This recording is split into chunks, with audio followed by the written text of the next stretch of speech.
IGIC inter college में से शशिकांत मिश्रा आज कक्षा 11 के सूरदास के विनय पद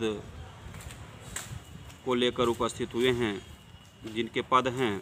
सूरदास जी लिखते हैं कि अब के राखिले हूँ भगवान, हवनाथ पठयो द्रुम डरिया, अपारधि साधे बानु, ताके डर में भांजन चाह्यो, ऊपर ढुक्यो सचान, दुहु भांति दुख भयो आनियह, कौन उबारे प्राण, सुमिरत ही अहि डस्यो पारथी, कर छुटयो संधान, सूरदास सर लख्यो सचा नहीं, जय जय कृपा निधान। कि यहाँ सूरदास जी लिखते हैं बड़े ही सुंदर पद में कि अब की राख ले हूँ भगवान। यहाँ एक पक्षी जो है वो किसी डाल पर बैठा हुआ है और ऊपर से उसको एक पक्षी डसने के लिए और नीचे से बहेलिया अपना बाण साध करके खड़ा हुआ है। तो इस भक्त वत्सल की बात यहाँ बताई गई है। कहा जाता है कि अब की राख ले हूँ भगवान, वह मन ही मन यह आश्रित कर रहा है कि हे ईश्वर, अब मेरी मदद करो, अब मेरा इस संसार में कोई नहीं है, मैं अनाथ हूँ। हे नाथ, अनाथ की रक्षा कीजिए। द्रुम डरिया, मैं एक छोटी सी डाल पर बैठा हूँ, नीचे से पार्थी बहेलिया जो है वो बाण साध करके बिल्कुल तैयार है और वो मुझे मारना चाहता है। ताकि डर में भांजे चाहत, और ऊपर ढुक्यो सचान, और ऊपर से बाज पक्षी मुझे निगल जाना चाहता है, खा लेना चाहता है, मार डालना चाहता है।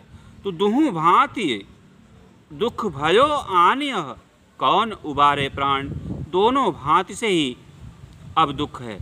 अगर ऊपर देखता हूँ तो बाज पक्षी खाने को तैयार है, नीचे देखता हूँ तो बहेलिया अपने बाण को संधान करने के लिए बिल्कुल तैयार है।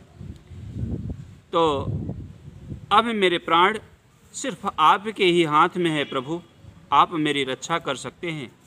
मुझे तो दोनों प्रकार से दुख है। सुमिरत ही अहि डस्यो पारथी, कर छुटयो संधान। सुमिरत ही, ऐसा सुमिरन करने पर भगवान ने उस बिल्कुल सहायता किया कि उस पार्थी के पैरों में एक सर्प आ करके डस लेता है और उसके हाथ से बाण छूट जाता है। जैसे ही बाण छूटता है और वह बाण जा कर के बाज पक्षी को लग जाता है, और जैसे ही बाज पक्षी को लगता है तो उधर सर्प के काटने से वो बहेलिया मर जाता है, गिर जाता है, और उसके बाण से, उस बहेलिया के बाण से वह बाज नामक पक्षी को बाण लगता है और वो भी नीचे गिर जाता है। तो सूरदास जी यहाँ लिखते हैं कि सूरदास सर लख्यो सचाने। सूरदास जी लिखते हैं कि प्रभु आपकी कृपा से, आप बड़े कृपा निधान हैं, दयामान हैं, दया के सागर हैं। आपने उस पक्षी का रक्षा संपूर्ण ढंग से किया, इसलिए आप अनाथ के नाथ की रक्षा करने वाले प्रभु, आप कृपा निधान हैं। जय जय कृपा निधान। अगले पद में कहा जाता है कि मेरो मन अनंत कहाँ सुख पावे, जैसे उड़ी जहाज को पंछी, अफिरी जहाज पर आवे, कमल नैन को छाड़ी महातम, और देव को धावे, परम गंग को छाड़ी पियासो, दुर्मति कूप नावे, जिहि मधुकर अम्बुर रस चाख्यो, क्यों करील फल भावे, सूरदास प्रभु खामुधे उनुतजी, छेरी कौन दुहावे।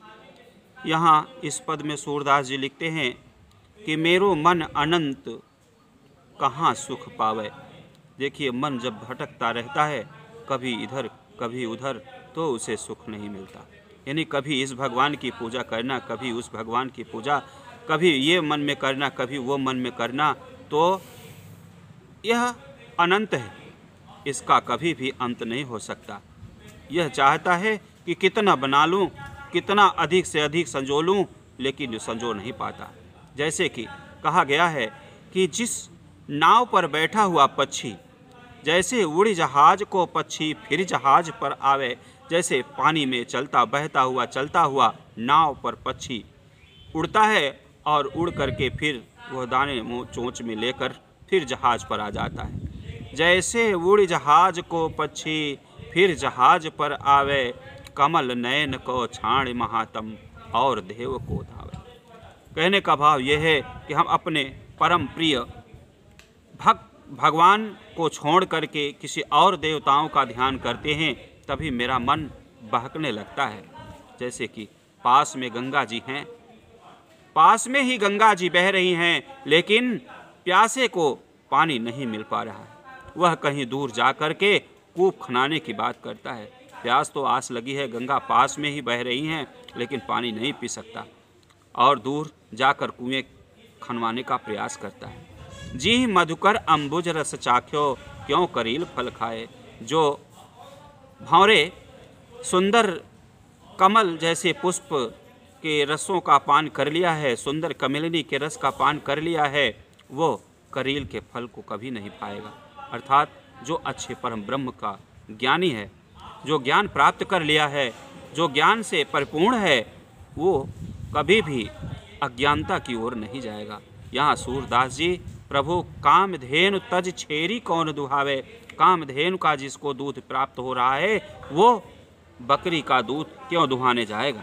ऐसा सूरदास ने इस पद में बड़े ही सुंदर और मनोरम ढंग से प्रस्तुति की है।